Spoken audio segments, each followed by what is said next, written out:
Now that we learned about resources and so on, it's also time to learn about how we can make our URL more flexible, let's say. For example, here, right now we always have data.json hard-coded in here. Now what if we wanted to replace this dynamically? Then we could simply wrap it in curly braces and name it node, for example, and now this is a variable we can replace. I'll leave everything as it is here.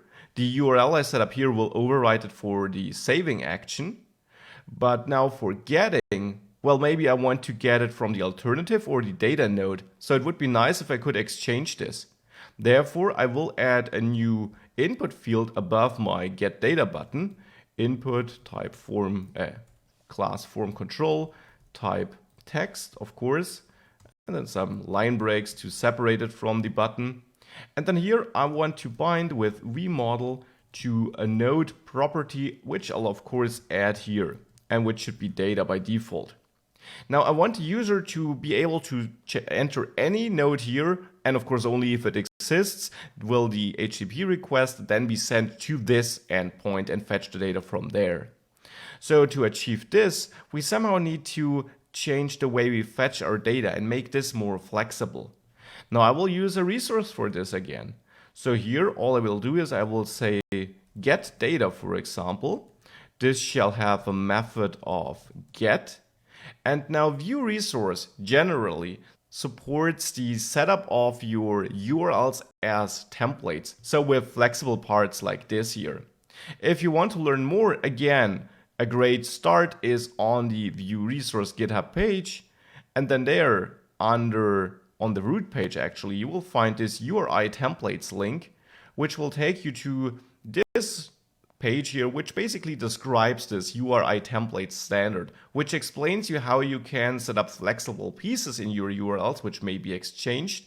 And all of the features described here will work with view resource.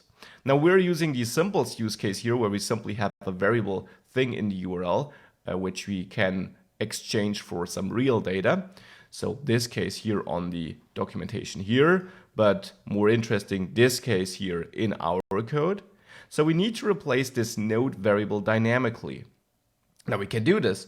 I'm going to replace my HTTP request here in fetch data. And instead, I now also want to use this resource.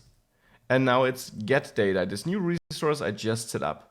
Now, get data doesn't have its own URL, so it uses the default URL. And you could have used this with this HTTP GET request as well, just as a side note. But here in this resource URL we set up for all resources, we do have a flexible piece in our URL, node. Now we can override this by simply passing an object as the first argument, where we then specify each variable we do have in our URL. So node, for example, as a key. And then as a value, the value which should really be entered in the URL once it is sent. This is here this node, referring to our node property where we store the user input. So what this will do is it will take our URL down there and replace the node key with this value we set up here. And if we would have multiple pieces here, like with a slash and then another piece, then we could simply add another here and replace this too, and so on. And you can again consult the page I showed you before to learn more about how you can structure this and which operators and so on you have in your toolset. So this will now replace this node part here with this value we pass here. And then we could also pass other arguments, but we don't need to. It's a GET request, so that looks fine.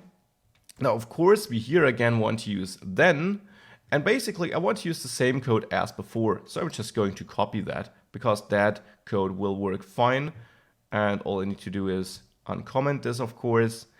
And with this in place, this should now work well. It's the same functionality as before, but now with our own resource, which has the great advantage of being flexible. So let me reload the page and get the data. And we see it worked when we fetched it from data. Now let's fetch it from the alternative node by entering alternative in here. Looks good. And this is where I want to conclude this section, because now we really learned a lot, and this is the final piece with you having the ability to exchange pieces in the URL you're sending your request to.